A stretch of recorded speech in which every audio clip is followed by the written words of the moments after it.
podcast. I'm so excited to introduce today's guest, Kate Brown.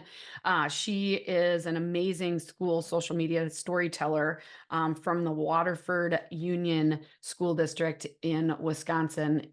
Very unique setup. She's doing amazing things, especially with branding and LinkedIn. So that's what we're going to focus on today, using LinkedIn to really amplify the applications you're getting and using branding to really build pride and exactly how to do it with staff, getting them to follow what you are instructing them to do so that you don't have things look off brand. Okay. A lot of great tips and some great stories that Kate's been able to tell in their district. And we've got a ton of resources. So you guys are going to want to jump into the show notes because we've got branding guidelines. We've got some before and after pics for branding, which I think you guys may want to use in a presentation, possibly in your school or school district, to show them this is why we do the things that we do, along with some awesome stories that she's been able to tell. So very excited for you to meet Kate. I learned a lot in this episode as well. And if you love learning now, summer, it's a great time to really take a look at your social media strategy for next year. Social media, it's different for schools, and that's why I wrote the book, Social Media for Schools. You can grab your copy today. It's Amazon or jump over to my website. It's got a workbook. It's 20 chapters that are really broken down into digestible, I guess, areas that you focus on for your district. Like, you don't have to read the book cover to cover. It's got things on branding. It's got things on powerful storytelling. It's got things on networking, on setting up policy. So wherever you're at in your school journey with social media, you're going to be able to find the right chapter and the right resources for you. Social Media for Schools. It's one of the top rated books in this category, because it's one of the only ones. I mean, I just focus on K-12 schools. So if you are looking for the best strategies, the best methods, the best stories to tell when it comes to K-12, you are going to want to grab your copy. All right, let's get to this week's K-12 PR tip. All right, today's tip is all about your back to school planning. You guys, there's a lot to think about in regards to strategizing and laying out your social media for the new school year. And right now we're thinking about back to school. So school supply lists, your open house information, your bus routes, your district calendar, all of the first day of school information. You want to make sure that you are putting that out on social media. And usually, yes, we like to celebrate on social media, but now is the time where it is really powerful to be able to share that out on social media as well. And don't forget about your new staff features, right? If you've got new staff, it's a great way to welcome them in before anybody even steps foot in the building. Let them know who some of those new faces are going to be. Of course, we have a lot of helpful resources on back to school right on our website, socialschoolforedu.com. So jump over there. But hopefully you're thinking about all of those things and getting those planned out now. Okay. And not just lists or just a general invite, but maybe you do some video invites. Hey, this is the principal, and don't forget we've got our open house. You can communicate some of these things in a variety of different ways to make sure that you're reaching as many people as possible. So that's today's K-12 PR tip. Now let's get into a great conversation learning from Kate Brown. Good morning, Kate. How are you? I'm good. How are you doing? I'm really good. Kate Brown from Wisconsin. You got two Wisconsin girls coming at you. I'm so excited for you to share with our guests today. So why don't you share your background and your role as the Director of Marketing and Communications for the Waterford Union High School and Waterford Graded School District. That's a mouthful, Kate. Yeah. So we are one of 10 schools left in Wisconsin that are part of the Union District. So every school district has their own school board, they have their own superintendent, and they all kind of work as like an individual organization. So I work with 4 of the K-8s that feed up into the high school. So it's a unique position. I did work in a K-12 before this, and then I came to the Union. totally different. Yeah.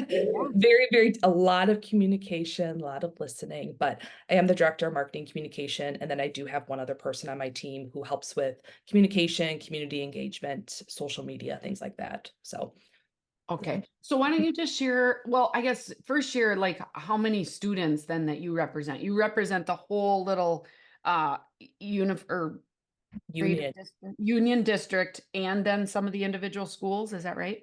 correct. So in total, we have about 3,000 students. Okay. So we do have 4 of the K-8s. So there's Washington, Caldwell, North Cape, Drought, and then Waterford graded.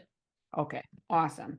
And then what about your background and how you kind of got into Waterford and I stumbled into it. So I have a really I started in the corporate sector. So I worked for a really big restaurant group in Milwaukee called Surge Restaurant Group.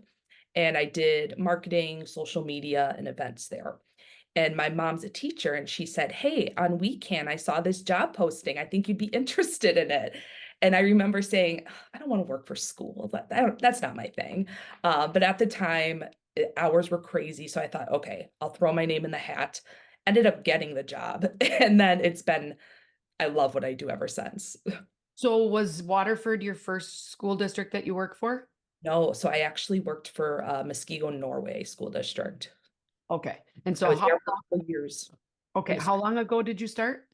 So this is my 7th year in school PR. So I was at Muskego for 2. I was the first marketing communication specialist, and then this Waterford director position opened up. I'm going into my 5th year now. Okay, awesome. Um, well, how does social media fit in your role? Within the district and then within those four K-8s? For sure. So I think social media is probably one of the biggest parts of the job, especially because it's the biggest bang for your buck, honestly. I mean, you can spend $0 and you can reach thousands of people. I remember at Whisper I presented on how a anthropology sweater changed my thoughts on social media. It was my very first presentation I ever did, like 7 years ago. And I worked in anthropology at the time and I ran their social media accounts. And it amazed me how when we would post something online for free, people would come in that same day and want to buy what we had posted. And ever since then, it just completely changed my thought around social media. I love when I post something for schools and then at a school board meeting, they'll reference it, right? Like, well, I saw on Facebook that your staff are some of the best in the state. I want my kids to have, so it's interesting how that spreads really quickly. Yeah, absolutely. So then how are you running social media now for those schools? Like what channels are you on and kind of that? Yes, so there's Yeah. a lot of we use Facebook primarily, but Okay. we also have been spending a lot of time on LinkedIn. It's a super underutilized platform. There's a lot of room for engagement, and reach as well. We don't have TikTok. We are talking about it right now, but we'll see. And then we also do, X and Instagram. Okay. So, yeah, we actually wanted to spend some time on LinkedIn, and I'm going to ask about that next. But are you running Facebook and then X and Instagram for the district as a whole, or for the individual schools, or both?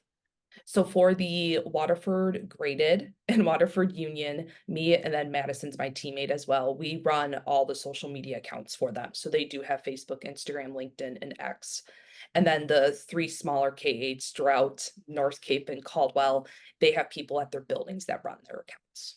Okay, so you maybe provide a little overview, a little guidance, but then they're the ones that are running those pages. Okay, Yes. awesome. And I know Facebook. the setup is kind of weird because we're all separate, but we're together, if that makes Yeah. sense. Yeah, but I think a lot of schools can relate. I mean, I was just in Arizona and there's so many, bigger schools. And so, of course, they've got the district accounts, but then they have the school accounts as well that they're responsible for kind of nurturing and all of that. So you talked about LinkedIn a little bit, and I think all schools right now are struggling to fill positions, fill certified positions, support positions, and all of that. And I'm sure you do more than just try to fill positions with LinkedIn. But tell me about your strategy there. Yeah, so with LinkedIn, our 2 main focuses are to capture alumni Okay. as well as hiring. Those are our 2 big goals when it comes to LinkedIn. So we specifically for non-teaching positions will post for free on LinkedIn. So a current example right now, we're hiring for the attendance office. We posted it on Weekend. We had about 5 or 4 applications. We posted it on LinkedIn, and we have about 13 right now. So, and some of these, I mean, we're talking, you're getting people who they don't know about Weekend, right? If you don't know about it, you're not going to go look for jobs on there. So there's some really qualified individuals that just they don't know where these office type jobs are for schools. And then when they apply through LinkedIn, we can get their resume right away. I send it to our HR director, it gets in the file, and then we set up interviews. So it's Okay, been so a huge success for us. and because I'm a fellow Wisconsinite, we know weekend is kind of the internal like job market where all the postings are listed for is it certified and non-certified staff apply usually through weekend? Yes. Okay, but Yeah. you're putting them on LinkedIn, it sounds like 2 to 3 times the number of applicants, um, Yes. which is incredible. Tell me about that process. You said it's free. Yep. What kind of posts are or posts are you sharing? Like what kind of information, what kind of graphics? How are you getting that many people reached and how many to Yeah. actually apply? So I think the biggest thing is when you're reaching those people who maybe aren't familiar with the school world, it's really focusing on the benefits of schools. So Okay. that pension plan, the health insurance. I know health insurance has changed a lot, but we still have a really nice plan out here. So we're self-insured. Talking about in summer times you're off. Some of that flexibility that comes with the schools that doesn't necessarily happen in corporate world.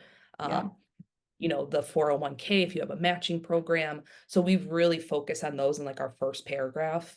And I Okay. think people see that and they see the benefits of it right away. And then I think that's a huge factor of Okay. getting so many. And what kind of image are you using? So with the job posting, you don't include images. Okay. What we will do is then share the job description as like a post, Okay. make sure to check out our newest job. And we have kind of a generic graphic with it's like our staff photo and now hiring. So Okay, so we're not talking just about, I know that Facebook at least used to have it, maybe they still do. When you'd post a job, you could post it through Facebook and then it's like you could get applications. So what LinkedIn has is LinkedIn has the ability to go in kind of on a job board and put something out there so that people that are looking, but then you're also taking that and crafting it into a little post on your page to yeah, potentially reach even more. correct. Okay, Correct. And awesome. I think it was back in 2021. I was reading a report and it was talking about some of the trends from the past year and then what they thought the trends would be in the future. And I remember reading that they thought LinkedIn was a really untapped market. When you looked at how much money was being spent on LinkedIn versus like Facebook and TikTok, it was very untapped. And so I think even posting things for free and not necessarily spending ads, you're going to reach a ton of people because there's just a lot of room there still for growth. Yeah, there's people that are there, but there's not as many people posting there. It's Yes. not like a Facebook, which means you have less competition, which, you're more likely to show up. Tell me about, do you have like a district LinkedIn account that you post through? Yes, yeah, so to Okay. claim it was kind of a pain, I will Okay. say. So, you have to be employed by the school and your LinkedIn profile, it has to say that you work there. And then if it's not claimed, if you go onto a business, it will say like, "Claim this profile," and you can click it, but then there's some verification it takes. Once you get claimed though, it's very easy. It gives you pretty good analytics too. You can see who's looking. You can see people that went to your school that are alumni. Um, it's there's a lot of information on there that you can get. Okay. And tell me a little bit about the alumni focus. And I really like that, you're looking at your audience, right? With your marketing background, it's just Yeah. like, who are we trying to reach? We're trying to hire potential, employees, but we're also trying to reach your alumni. And so how do you, what's your strategy there? So in the back end, it will give you suggested people, and you can see if they went to your school or your district. It will say graduate of Waterford Union High School. So based on that, we can add them to our profile and Mhm. have them join us. So my teammate, Madison, she is actually doing a lot with the alumni this year. So for us, that's been huge because we're trying to build that alumni program and network. So we're Mhm. able to then like message them and say, hey, make sure to join our newsletter. We're going to have this event coming up. So it's helped with that, just getting those people. I Yep. don't know any school that has a really great database of when, you have their information when they're here, but then they graduate and it's hard to get their contact information. So LinkedIn's been a nice way to kind of get some of that. Yeah, absolutely. And I'm sure they love also to see some of the updates, the happenings at the school. So are you trying to share content on your LinkedIn profile that they might be interested in? Yes, Okay. yes. So we try to focus on kind of more career focused content. So, if we have kids doing youth apprenticeships or, um, you know, g- scholarships, I'm trying to think of all the things we post. Okay. Yeah. So, but just because we post it on Facebook doesn't mean it's going to go on LinkedIn, just because we kind of have a different audience we're trying to aim there. Yeah. So when you post, just to break it down for our listeners, how during a school year, I know it's summer now, during Yeah. the school year, about how many times are you posting on your district Facebook page a day or a week? And then versus how many a week on LinkedIn, would you say? So LinkedIn's probably about once a week is kind Okay. of our goal, once a week. Obviously it can, if we have a lot going on that week, we will do more, but Yeah. one is kind of the goal. Okay. Facebook, we do about 2 to 3 times a day, which Okay. can be a lot. It can be a lot. And so if it's a slower time of the year, we do try to push it down to maybe once a day. But Okay.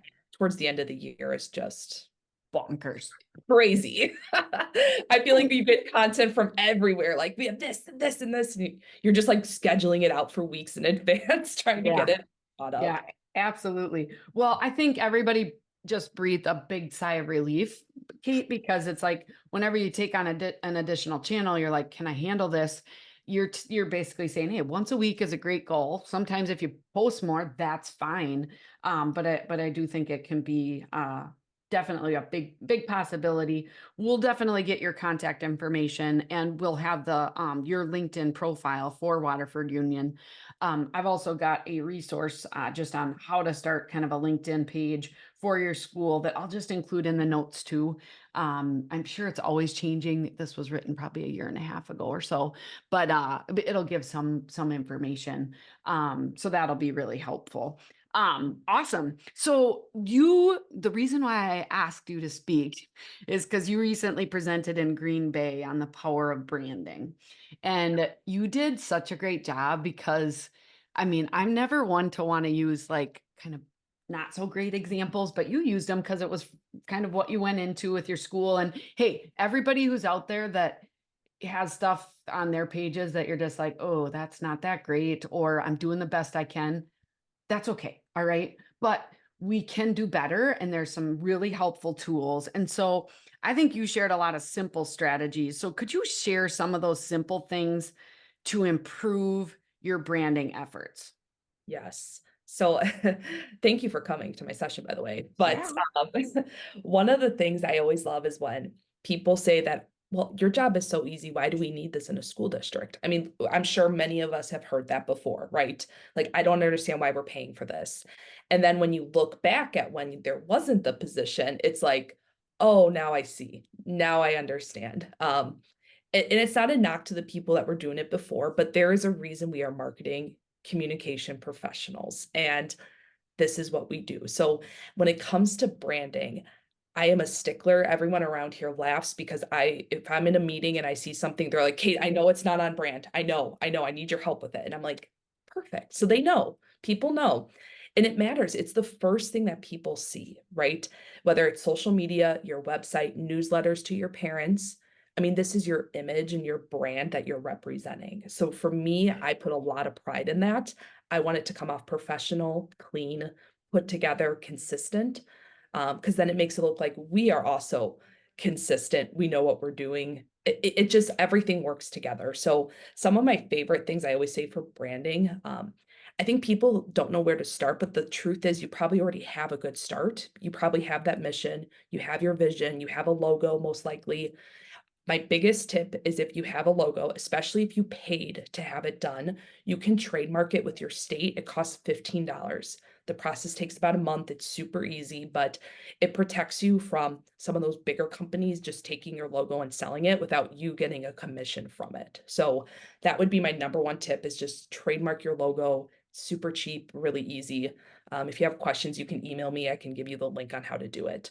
Okay, perfect. Yeah, and then my other one is Google Business. A lot of schools don't claim their Google Business profile. I don't know why, but it's free. And when somebody searches you, you can have control over what people see. You can update your images, your hours. It even links to your X, so people will see your Twitter post pop up with your page. There's an area you can actually put your own posts. So we'll put like events and stuff coming up off to the side. But again, it's free, it's super easy to do. And then if kids try to post photos or that you don't like something necessarily, it's easier to report it and get it taken down.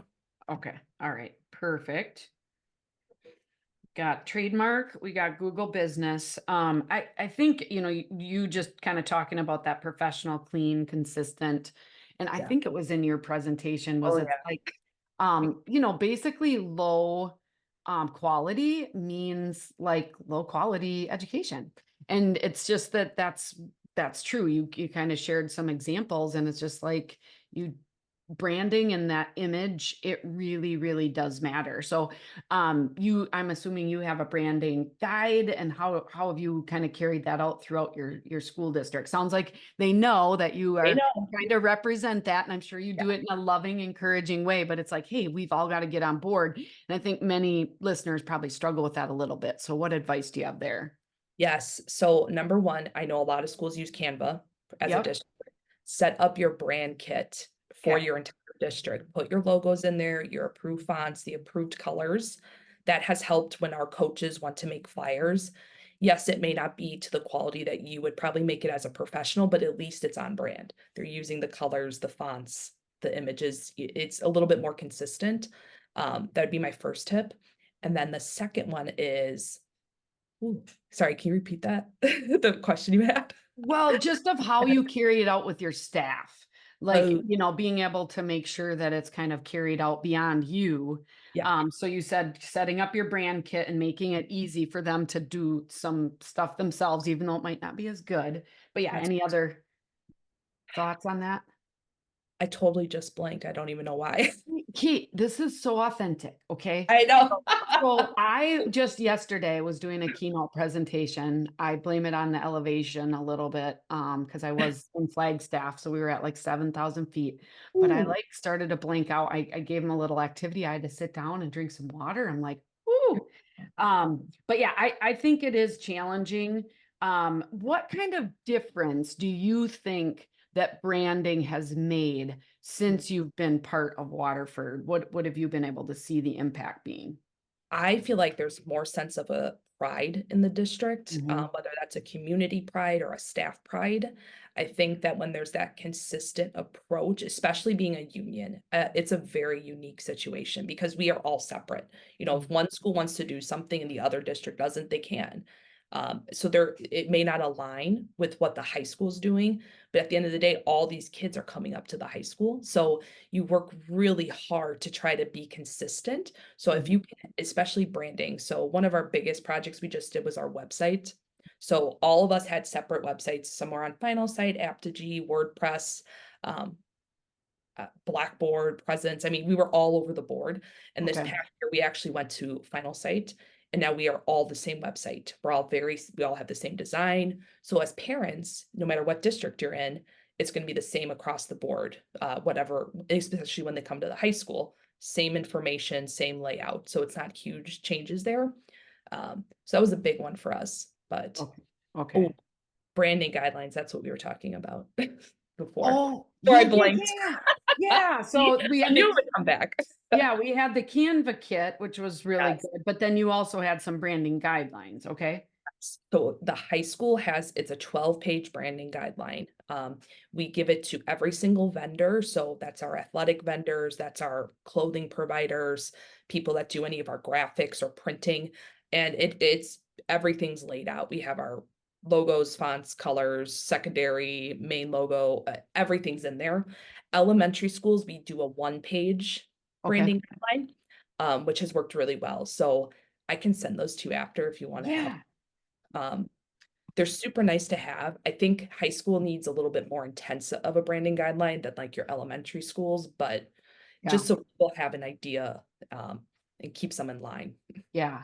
And I would love to have an example, the 12 pager, and I'd love to just have one of the elementary schools for people to refer to. It's a great starting point. So we'll put those links in the show notes. That's perfect. Yeah. Do you want the links to the before and after, the images of If like, you are open to sharing that, yeah, that you would could be have.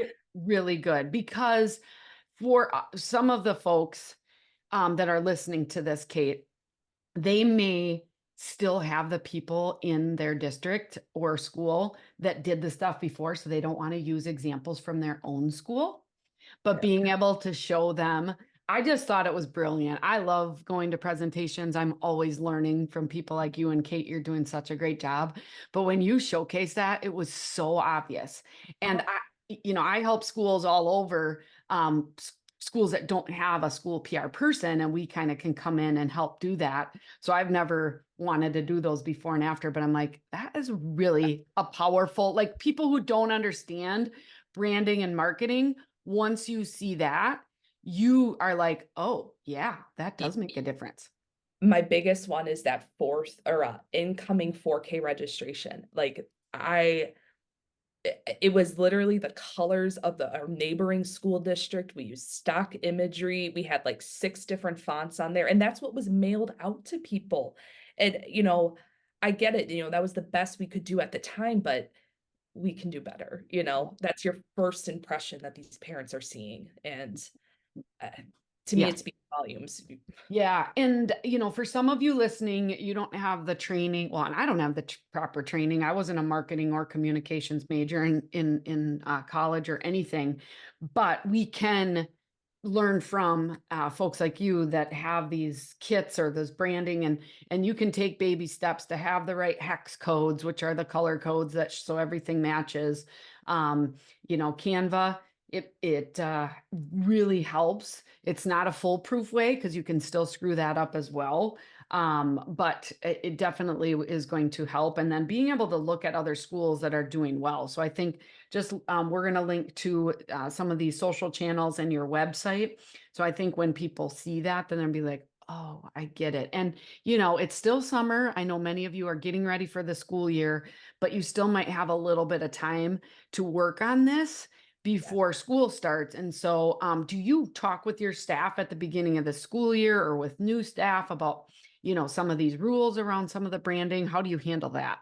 So new staff is a definite, during that new teacher or new staff orientation, there is like a little section of, I get about 30 minutes for communication marketing. So I can show them where all of our logos are, where the brand guideline is, and some of the other pieces. But I mean, it's taken time. This is going into my 5th year.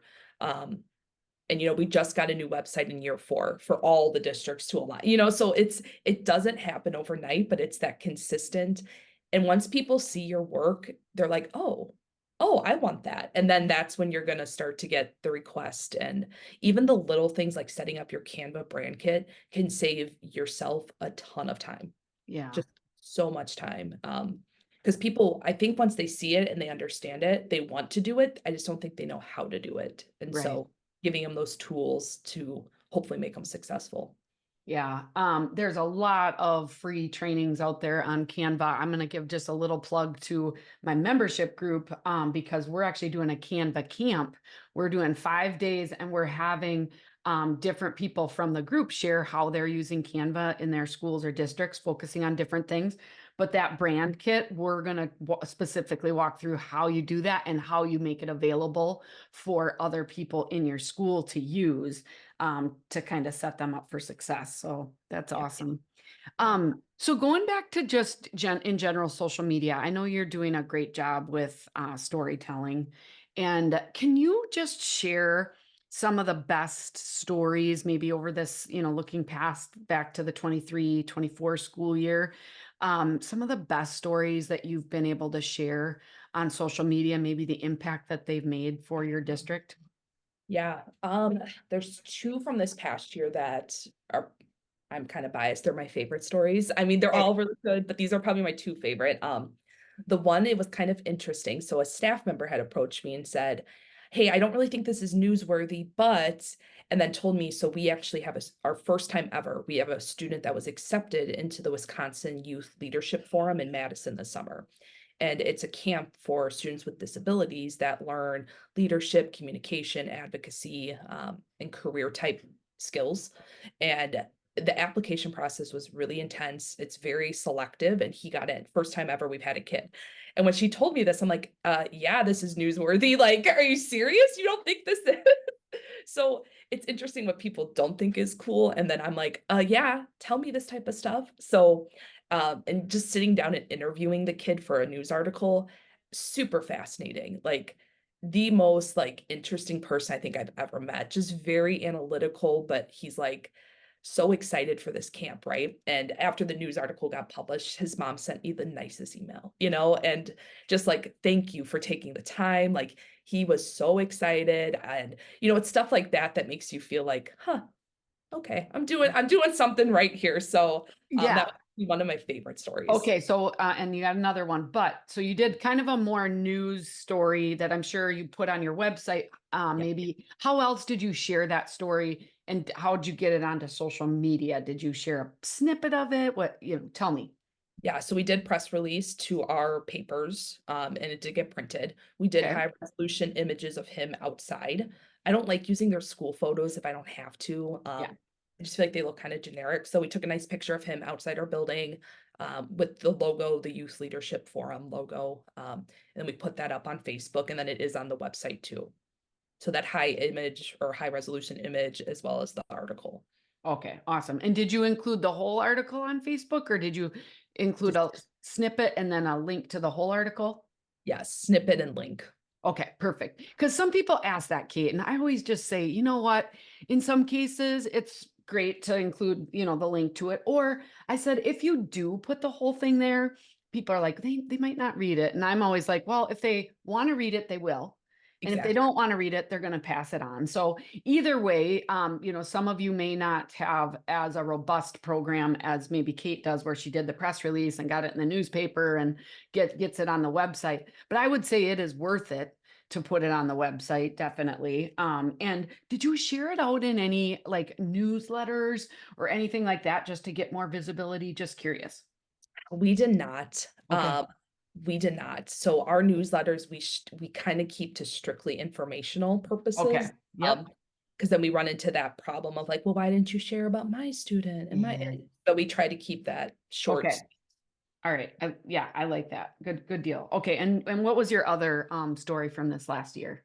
So we started partnering with some senior citizen centers. My coworker Madison, she has been working with them to kind of host events for our students plus their residents. And Uh-huh. so this year we had two. We did a tech help event. So kids went over there and helped with like technology on their iPads, their cell phones. We got to take them out of school during study hall, and they went over there to help. And then the second time, they did like a Brewers tailgate event over there. And it was just really fun to see like some of the senior citizens plus like our high school kids, just sitting and talking and just totally engaged, right? Different generations, totally different backgrounds, but coming together. It was really cool to see. So I'm laughing, Kate, because I used that example in my training just this week, Did you? in Arizona, and everybody thought it was such a great idea. But I used the picture with like three of your students and then the little gal, and they're Yes. like, "Is she really that short, or are those kids that tall?" And I'm just like, I don't know which is it. Do you Yeah. think, Kate? She was really that little. Okay. She was very tiny. The kids were tall too, though, but Yeah, she I'm was. like, well, we got to check out their athletic program. I mean, they might Yeah, grow yeah, them tall there in Waterford Union, but it's just a really cool concept, especially because, that age they're using technology, but they are not as fluent in it. And so I think to be able to utilize these kids who have so much experience with it, and then I don't know, it's just such a great program. So I would just really encourage. We'll link to that post. We'll link to both of those. Okay, I'll get both of those stories. But we'll link to those in the show notes. And I think that would be an amazing program if you don't have something like that set up. Formally, it'd be great, but even to do informally, like with maybe some of your student athletes or any of your students that are interested in, I know we have to do like service learning hours. It's like, hey, you could go and do your service learning and help these residents, figure out technology. So Right? And yeah, they love it. The residents love it. yeah. Just having like some of the young kids come in and some of the questions they ask them, I'm like, let's not ask that, but I mean, they don't care. And the kids are so good with them. So yeah, that's been pretty fun this year. I love it. Well, that's great. And those pictures are just dynamite to be able to share. And that's that community partnership. And I think just again helps build that story of kids these days. They just think a lot of there's just negativity out there, and that just shows so much kindness, compassion, empathy, care, all Yeah. of those things in one post, right? Yes. Yes. We have great kids. I say it all the time. I'm like, we have some of the best kids. I mean, and so when people, like you said, when people say kids these days, I'm always like, I don't see it because we have some great kids here, but Yeah, yeah, so I agree. absolutely. Well, as we wrap up, what would you say is your best social media tip? Top, like my number one. Yes. Hmm. You gave three when we were getting No. ready for this, so it's okay to include more than one. So if you want to give your one, two, and three, that's totally fine, Kate. No, you're good. So I think I'm trying, my number one would just be like consistency. Yeah. Rome was not built in a day. My boss has said that so many times to me because I am very much like I want it now. It's going to happen. This is going to be great. And I have to remind myself it takes time. So, um, even if you start small with branding, right? Like you have your mission, your vision, maybe it's just getting your strategic plan on brand, right? Mhm. Something really simple, but just start now. And same with social media. Claim your LinkedIn, just get it claimed. Even if you post once a month, just start, right? Mhm. Um, it will take time, but it's going to grow. So that's probably Yeah. my number one. And then my second one would just be like powerful stories are everywhere. We are in a school, right, with hundreds and hundreds of kids. Everybody has a story, everyone has something. If you really get to know your staff, they will tell you. Make those relationships with those key people, and you're going to have content for days. Yeah, you're never Yeah. going to run out. Just like I never run out of great people to interview for this podcast. I mean, there's just great things happening all over. But Yeah. I wanted you to make sure that you mentioned that because of your example of that student where they're like, I'm not sure if this is newsworthy, but I've got this student that, it's like, oh my gosh. And Uh-huh. I don't know about you too, Kate. Like you have several schools that you're going into. You can look around and you'll be like, oh my gosh, I should share this and I should share this. And this is awesome. Yep. But some people are in the work and they are trying to survive the day and they've got stress, and all of those things. But being able to shine a light and show them that those stories do matter, those moments that they can capture matter, and letting them know that you're there to help celebrate them, it can really make a big difference. And I know you've made a huge difference at Waterford Union. So that's awesome. Thank you so much. No, thank you.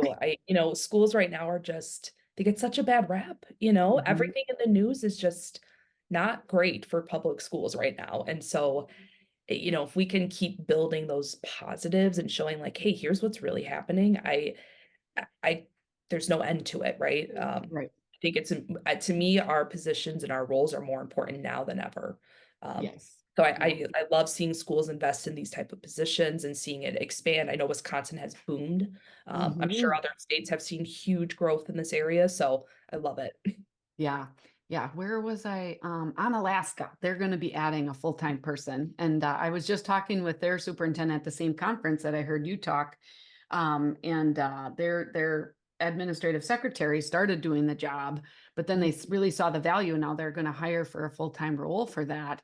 I don't think she's interested in that, but they'll get somebody. So everybody listening, whether you're doing this part-time and you're just, whatever, it's going to be more and more, continue to be more and more important. I believe even the smallest schools deserve to have somebody in that role. And so if you keep listening to this podcast, you're going to keep listening to awesome people and like Kate. So Kate, if somebody wanted to get connected with you, what's the best way for them to do that? So email's probably the best. Okay. But I do have people reach out on Facebook all the time too, so Okay. that's too. So what's your email address? I'll put it in the show notes, but can you just state what it is? Yeah, so it's kbrown@wuhs period US. Okay, awesome. And we'll include that for folks too, if you want to reach out. Well, this is gonna be a great episode to make sure that you get the show notes, guys, because we're gonna be have a lot of these links to what Kate talked about and their branding guideline and some of those top posts. Keep up the great work, Kate, and thank you so much. You're a leader in our Wisconsin state chapter. So definitely, you guys, if you're in a state with a SPRA chapter, School Public Relations Association, that's a great place to get connected with leaders in this group. And I really appreciate you taking your time today. Thank you for having me. I Uh, appreciate it. All right, everybody, we will join you back next week with another great guest. And until then, keep telling those stories. Bye bye.